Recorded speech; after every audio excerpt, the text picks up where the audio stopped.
Ladies and gentlemen, are Sony releasing the PlayStation 6 not in 2027 or 2028, but all the way in 2029? This is a very interesting rumour that's been circulating online over the past several days, and I've had a few people reach out to me about this, and speaking to some of my sources, I have to say that the feedback I've been receiving is very interesting, and if it's true, it would have some very intriguing ramifications to Sony's timeline and potentially some of the technology and some of the rumours in terms of specifications that we've been hearing from Sony, and also you could make a very good argument that it makes a lot of sense. But is it true? Well, we're going to be analysing it, and we're going to do so right after this quick message from the sponsor of the video.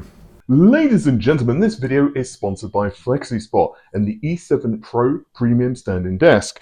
And I have to say, this thing is really cool and actually way more fun than I anticipated. So one of my friends actually has been telling me for quite some time that he wanted a standing desk, and FlexiSpot happened to reach out and ask whether I'd be interested in a sponsored video. And you know what? I said yes, and I am very impressed with the quality of this thing. Oh, and as a bonus, they also sent this, the CB31W, which is an awesome set of drawers, which also, of course, has full security measures, so you can make certain that no one decides to pry into your files. The FlexiSpot E7 Pro Premium Standing Desk is available in different colours for both the frame and desktop. My friend opted for the 120 by 60 centimeter size model, but caters for those with larger space requirements with variants measuring 140 by 80 centimeters. Now, of course, this is height adjustable, and the E7 Pro Premium Desk can raise up to 128 centimeters via its motors, and you can also fine-grained adjust this to your requirements. Additionally, you can press the M button on the control panel and then store to one of 4 program positions. You saw me use this little trick in the intro, and this will allow the desk to adjust itself accordingly, so you can switch easily between seated or standing, and it's also nice if you have different users hot swapping desks in, for example, an office environment. The maximum weight the desk can hold is 160 kilograms, so that's perfect for heavy duty use. And this will allow you to hold multiple monitors or just about anything else. You could even hold a baby elephant, because that just weighs 100 kilograms, don't you know? I should also mention that I am very not good at furniture assembly, but the desk really was pretty simple to construct, with clearly labelled screws and easy to follow manual. Plus, FlexiSpot also has several construction videos on their YouTube channel, which will clear up any confusion.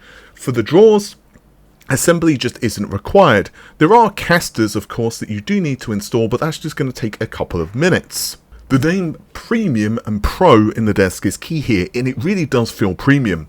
The motors operate virtually silently, and naturally you can also store and route cables cleanly under the desk as you require. So thanks again to FlexiSpot for sponsoring the video. Of course, you can find a link to all of their products and other things in the description of the video, so definitely go ahead and check them out.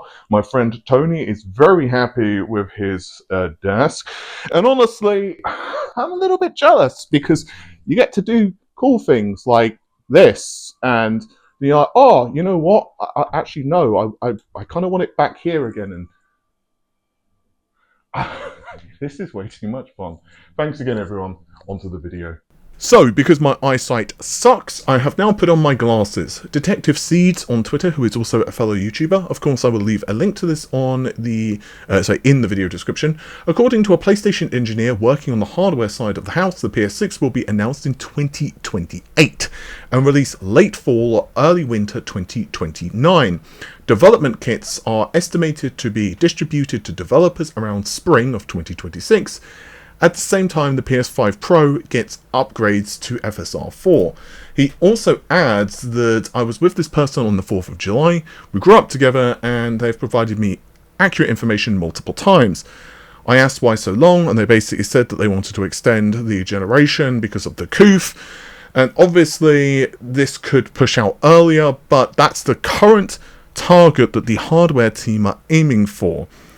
Now, there are a couple of very interesting things here. Now, if you were to go back and do a quick Google when the PS4 released, That would, of course, be November 2013. And then you had the PlayStation 5 announced in 2019, with the console releasing the subsequent year. That's November of 2020. Of course, since then, we've more recently had the PS5 Pro, and Sony, typically speaking, they're very much a creature of habit, as are, well, Nvidia and many other companies. In fact, I would wager that it's very, very likely that the PlayStation 6 is also going to receive a PS6 Pro. That's not a leak, but I would be shocked, honestly, if they didn't, because again, Sony have been pretty much hitting things right off the bat, like 1, 2, 3. They seem to have that like, you know, kind of schedule built in right now. Also, another thing to add some complexity here, don't forget that the PlayStation 6, well, it's not really a PS6. Well, it is, but there's also the handheld system. So first of all, is one of these consoles releasing, let's say, in 2028, and the other console, let's just, for the sake of discussion, say it's a handheld, the one that's releasing in 2029. It's very difficult to know. Many of the rumours have pointed to, of course, a 2027 or a 2028 release date. In fact, if you go through some of my videos, I've mentioned that several times. And in fact, I've had a couple of games developers tell me that that's the release date that seems to be targeted. Kepler L2 on the NeoGAF forums, and Kepler's had a really good track record. And there's also some of the specs, especially for the handheld, has also said that 2028 is looking like the latest that this console is going to release. Additionally, it seems that there's potentially going to be a tape out that's going to be happening this year. So this rumor isn't true, right? Well, this is where things get a little bit complex. I've spoken to a couple of people, and basically, as of right now, I'm going to be honest, guys, I'm getting quite different information, so I'm really curious to hear what you guys think in the comments below, but I'll lay it out for you. Basically speaking, if you again read this comment, development kits are estimated to be distributed to developers around spring of 2026. This is at the same time that PS5 Pro gets the upgrades to FSR. Now, what we do know is that the PS5 Pro is getting an upgrade to FSR 4 because, well, Mark Cerny has confirmed that. Secondly, development kits being released in spring of 2026. That doesn't necessarily mean that the tape out thing is wrong, because which kits are going to which developers? For example, specific first-party studios, let's just say Naughty Dog or Sucker Punch or whoever, they're going to get some level of priority. And Sony typically do this. They start rolling out development kits which are really early. Typically, they're not going to have certain features enabled, either in hardware or software, and it's basically just to get some feedback and kind of, you know, build things up. Now, if we go back to an interview, big chunks of RDNA 5, or whatever AMD ends up calling this, are coming out in the engineering that I'm doing on this project. And again, they're coming out to try to bring things forward. There's no restrictions on how any of this can be used. What does this mean? Well, at the very least, some of the underlying principles that Sony and AMD are collaborating on with this Project Amethyst, we're going to see those on desktop, again, courtesy of RDNA 5 or GFX 13 or whatever the hell you want to call it. I guess we could also say Radeon 1000. Additionally, Cerny states, AMD is moving extremely quickly. What I'm trying to do is prepare for the next generation of consoles, so my time frame is multi-year here, end quote. Now again, just for those who don't know, the RDNA 5 architecture, allegedly it's going to release next year in 2026. That's what I've been hearing. That's the predominant theory online. Now, this is another thing that perhaps doesn't make 100% sense to me, because if you were to think, well, hang on a minute. If RDNA 5 launches in 2026 and the PS6 doesn't release until 2029... hang on a minute, 1 year, 2 years, 3 years, that seems really out of date. And the other prevailing theory is that the PS6 is going to have Zen 6 at the latest, maybe Zen 7, but the prevailing theory is it's Zen 6 as the CPU architecture. So that again seems a little weird. Like, that seems like it would be pretty old by that point. And one theory behind this, and again, this is where speculation becomes very difficult, Mark Cerny is not necessarily saying that the whole architecture is RDNA 5. He's stating that some of the technology that they've been working on will find itself in RDNA 5 for the desktop. So if the PlayStation 6 is coming out in 2029, does that mean it's going to be like RDNA 6, or does it mean it's going to have some hybrid technology? It's really difficult to say, because honestly, even if it comes out in 2028, that's around the date that RDNA 6 is supposedly going to be released for the desktop anyway. It's a really interesting discussion, because Sony typically does give developers, their first-party studios anyway, heads up. If you go all the way back, you would have to go, like, God knows how far back, like, really far, like 2018 maybe for the PS5. There were a lot of rumours that the PS5 literally did not have ray tracing.